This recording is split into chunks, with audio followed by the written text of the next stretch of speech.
No passado dia 26 de outubro, na cidade do Porto, mais precisamente no Colégio Perpétuo dos Missionários Redentoristas, teve lugar mais um Fórum Ecuménico Jovem. Falando com um dos responsáveis do evento, desde a primeira edição, questionámos a pertinência do propósito que inicialmente presidiu à criação destes encontros. O objetivo do fórum foi sempre trazer para junto dos jovens e com os jovens a questão do diálogo entre as igrejas, da procura de caminhos de unidade e de testemunho comum. E eu acho que isso é sempre um trabalho a acontecer, até porque as gerações de jovens vão se renovando dentro das próprias igrejas, as comunidades também se vão transformando e, portanto, este apelo é um apelo permanente a lançar este desafio aos grupos mais juvenis. E, sobretudo, este apelo a permanentemente partirmos ao encontro dos outros, à descoberta do outro e ao reconhecimento do dom que nós próprios trazemos e que os outros trazem, que não nos obriga a prescindir das nossas tradições, mas, pelo contrário, a trazer o que de melhor temos nas nossas tradições para nos enriquecermos na nossa vivência da fé.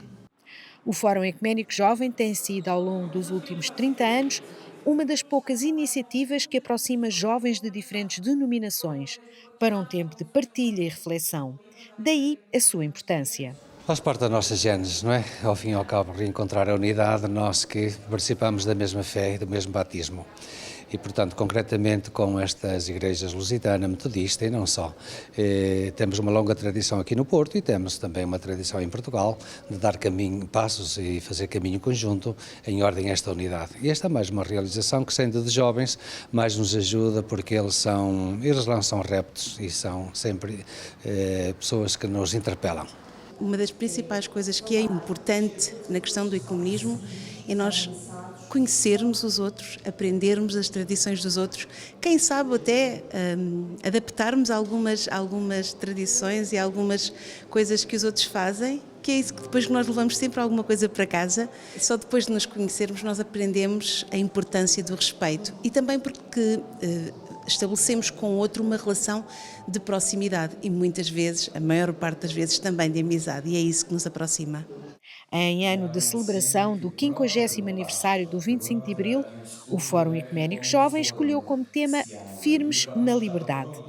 Um dos objetivos foi refletir sobre a liberdade religiosa e sobre a comunhão que ainda nos falta com os cristãos perseguidos no mundo. Refletir com os jovens, sim, e acho que de manhã, naquilo que o Rui Santiago disse ao introduzir o tema, é bem verdade que as novas gerações não têm a experiência do que foi viver um tempo sem liberdade, ou seja, o tempo antes de Abril, e, portanto, é preciso redescobrirmos que a liberdade é sempre um processo.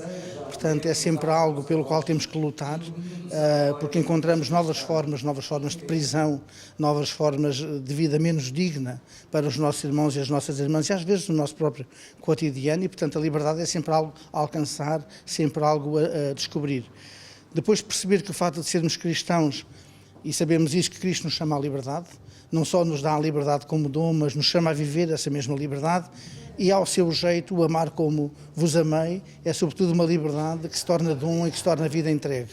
E, por isso, nós descobrimos que o custo da nossa própria liberdade é a liberdade que conseguimos acrescentar na vida de todos aqueles que nos rodeiam. Quanto mais plenos são os outros, também mais plena é a nossa vida e a nossa liberdade. É muito importante que os jovens das novas gerações possam perceber o quanto custou o adquirir da liberdade no nosso país e, ao mesmo tempo, também como foi árduo o caminho para a liberdade religiosa. Aquilo que hoje nós damos por adquirido não é assim totalmente adquirido. Significa que em todas as gerações temos que revisitar o passado, fazer perceber e educar os jovens nesta consciência de que a liberdade é um processo sempre em construção. Claro que damos graças a Deus por hoje vivermos no nosso país uma dimensão de liberdade religiosa que nos permite hoje estar aqui de mãos dadas e também, enquanto cristãos, celebrarmos os 50 anos do 25 de Abril numa altura em que há tantas vozes, algumas vozes que querem pôr em causa os direitos da liberdade, da dignidade da pessoa humana e os direitos adquiridos. Por isso é muito bom vermos este compromisso dos cristãos também na celebração da democracia e na construção também da própria democracia.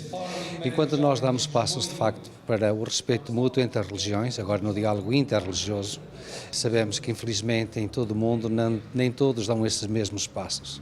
E alguns atacam os direitos humanos exatamente a partir do núcleo mais central, que é a liberdade religiosa, porque situa-se bem no interior da dignidade da pessoa humana.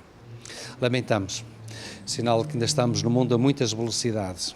Há alguns que de facto caminham passo a passo e com convicção para a unidade, e outros que desfazem ou tentam desfazer essa unidade.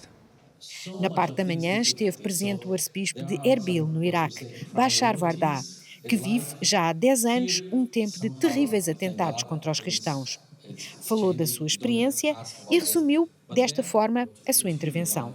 I was delighted to know that in the program there is this ecumenical meeting. To be honest, I will introduce myself, whom I am, and then I'll ask the questions, why you came here and why you are interested to hear our story, what you know, what you don't know. I would love to have it like a conversation with our beloved young people to broaden the perspective that they are a member of a big church, and most importantly that they are responsible as well for Christ, and to spread and to really be the voice of Christ for everyone in the world, because God needs them.